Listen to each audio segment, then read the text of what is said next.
ধন্যবাদ আপনাকে। আপনি জানেন গতকালকে দুপুরবেলায় পূর্ব সুন্দরবনের আমুরবুনি এলাকায় সুন্দরবনে আগুনের সূত্রপাত হয়েছে। তো গতকালকে ফায়ার সার্ভিস এবং স্থানীয় প্রশাসন বিভিন্ন এলাকাবাসী সহ বিভিন্ন লোকজন এই আগুন নিয়ন্ত্রণের চেষ্টা করেছে, কিন্তু গতকালকে সন্ধ্যা নেমে যাওয়ায় আগুন নিয়ন্ত্রণের কার্যক্রম স্থগিত করায় আজ সকালে আগুনের এই নিয়ন্ত্রণের কার্যক্রম শুরু করছে স্থানীয় ফায়ার সার্ভিস, সিভিল ডিফেন্স, স্থানীয় জনগণ ও যোগ দিয়েছে নৌবাহিনী। আমি যদি আপনাকে একটু দেখাই, আপনি দেখতে পাচ্ছেন আমি এখন সুন্দরবনের গহীনে আছি। এখানে ফায়ার সার্ভিসের লোকজন আগুন নিয়ন্ত্রণে পানি দেওয়ার চেষ্টা করতেছে, পানি দিয়ে তারা আগুন নিয়ন্ত্রণের চেষ্টা করতেছে।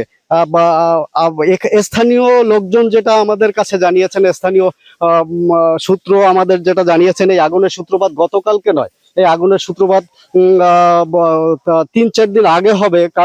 কারণ হচ্ছে যে এর আগেও আগুন দেখতে পাচ্ছে, ধোঁয়া দেখেছে এলাকাবাসী, কিন্তু গতকালকে এই আগুনটা খুব বেশ প্রখর আকার ধারণ করা। এলাকাবাসী ধোঁয়া দেখে বন বিভাগকে খবর দেয় এবং বন বিভাগ এখানে এসে এই আগুনের নিয়ন্ত্রণের চেষ্টা করে।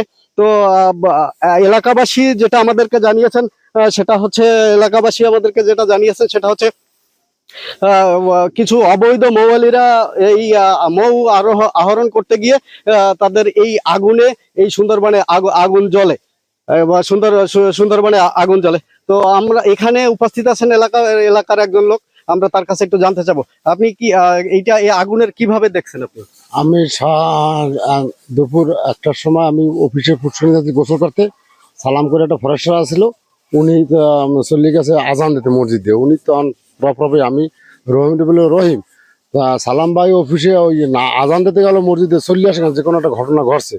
তা কি কারণ আছে আর বিদ্যা আর উনি আসছেন শিখির পোশাক পরো, আমার আর রহিমকে আউটসোর্সিং একটা স্টাফ এই দুজনের পাঠাই দেয় বলে আপনারা দেখেন দিয়ে ওদের কোথায় ওই লতিফের সিলিয়ার দিকে ওইদিকে আগুন ধোঁয়া জ্বলা। তখন আমরা দৌড়িয়েছি, তখন সিবিজিওয়ালারা মণিময় আছে, তারপর এরা আছে কুদ্দুস আছে, লুৎফর আছে, ওরা 3 জন আমার সাথে আসার পরে আমরা গাছে উঠে আগুন আমরা দেখতে পাই না। পরে আমি বললাম কি আমি একটু উঠি দেখি, আমি উঠলাম গাছে উঠে দেখতেছি যে ধোঁয়া হইতেছে। আমি তোর আমার সাথে এদিকে চল দেয় দক্ষিণ বড় আমরা যে ঢুকি দিই আগুন ধোঁয়াটা তো দক্ষিণ দিকে গিয়ে আসে।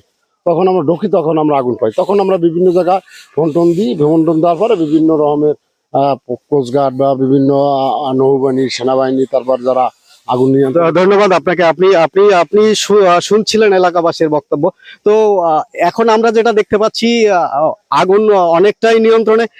আগুনে খুব একটা ক্ষতি হবে বা কেমন ক্ষতি হয়েছে এটা জানা যাবে পরবর্তীতে। এই ছিল সুন্দরবন থেকে আগুনের সর্বশেষ।